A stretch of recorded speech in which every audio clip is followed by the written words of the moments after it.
La connaissance d'un élevage passe par la maîtrise des chiffres.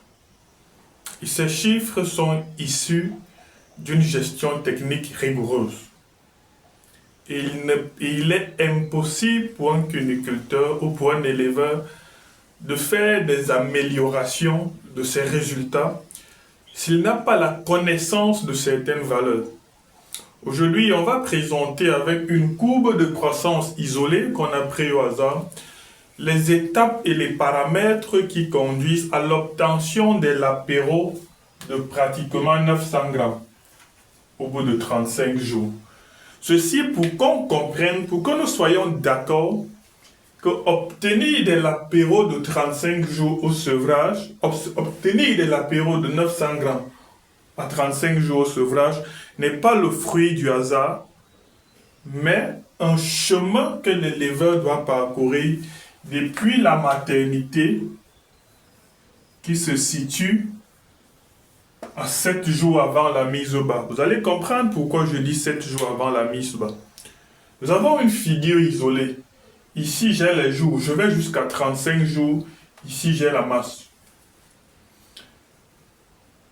À 2 jours, c'est-à-dire après la mise bas,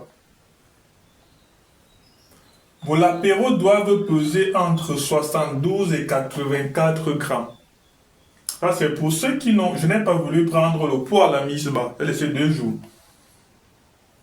Vos lapéraux doivent avoir 72 et 84 grammes.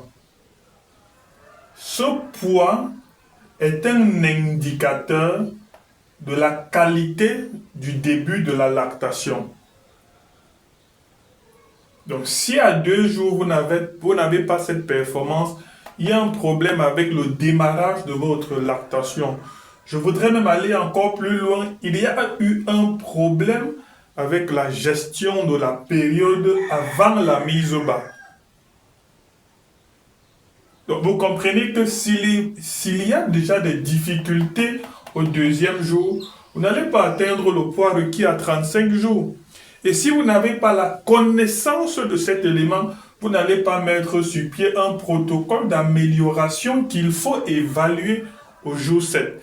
Ça suppose que si mon poids n'est pas optimal au jour 2, il faut que j'identifie les éléments qui conduisent à ce que la femelle ne produise pas un lait de qualité et en quantité suffisante pour de l'apéro. Je fais des corrections et au 7e jour, j'évalue. À 7 jours, je dois être entre 148 et 164 grammes. 14 jours, je suis entre 257 et 285 grammes. 21 jours, je suis entre 363 et 400 grammes. Donc, vous voyez que jusqu'à ce niveau, la croissance de l'apéro est fonction de la qualité du lait consommé.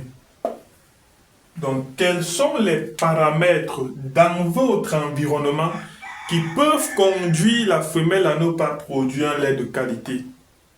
Ça, c'est la question que vous devez répondre si cet objectif de production n'a pas été atteint avec vos lapéraux. Ça peut être, la qualité de votre aliment, l'environnement, la qualité de votre eau. Bref, tous les petits paramètres techniques qui sont en rapport avec la production laitière. Lorsque je suis donc arrivé à 21 jours, la croissance de mes lapéraux est fonction de la quantité d'aliments consommés. Alors, majoritairement dans des élevages, on va donner 300 grammes d'aliments du 1er jour jusqu'au sevrage. Mais c'est une aberration. Ça ne marche pas comme ça.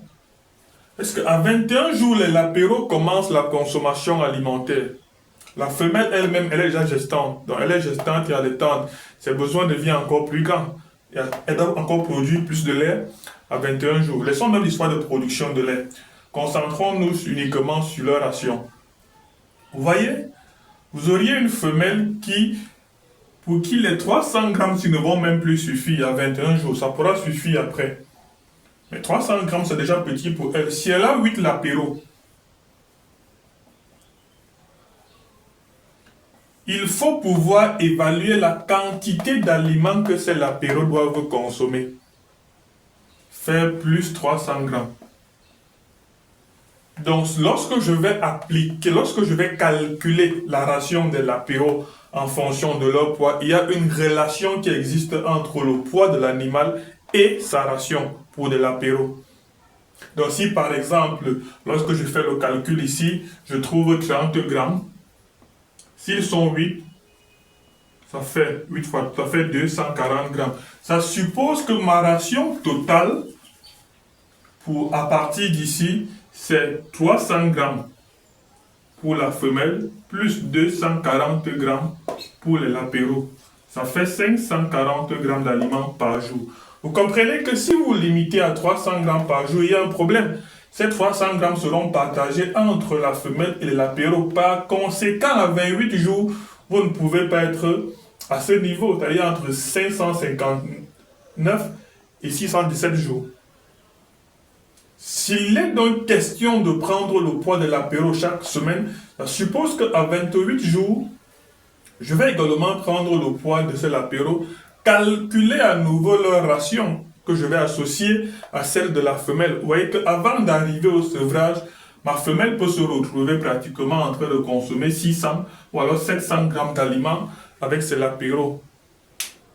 Donc c'est la méconnaissance de ces éléments qui font en sorte que certains trouvent que c'est impossible d'obtenir 800 ou 900 grammes, parfois 1 kg au sevrage. Là, j'ai juste un cas isolé que tout le monde peut obtenir.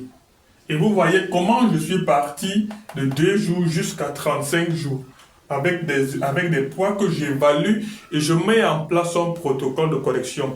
Donc à partir de 21 jours, la croissance est plus fonction de la quantité et la qualité de l'aliment consommé. Quelle est la stratégie d'alimentaire que vous mettez sur pied à cette étape? Quel est l'aliment que vous utilisez à cette étape pour permettre à vos animaux de grandir? Et on sait qu'il n'y a pas de lapin qui soit facile à engraisser s'il n'a été issu d'une bonne maternité. Donc l'échec déjà de cette étape vous conduit au chaos dans votre élevage. Je suis Bertrand Adjik, celui qu'il vous faut pour atteindre l'excellence dans la production cunicole en particulier et dans la production et nutrition animale en général. Si vous avez une exploitation qui est en difficulté, n'hésitez pas à nous contacter. Si vous souhaitez faire la cuniculture de façon professionnelle, peu importe votre pays, n'hésitez pas à nous contacter au plus 237 6 94 52 45 54. Ça, c'est notre numéro WhatsApp. Il est également disponible pour les appels pour ceux qui sont au Cameroun. Si vous avez trouvé quelque chose de pertinent dans cette vidéo, je vous prie de la partager afin qu'elle puisse aider aussi d'autres cuniculteurs qui, comme vous et moi, sont à la quête de la perfection, à la quête de la connaissance. On se dit prochainement pour un autre épisode.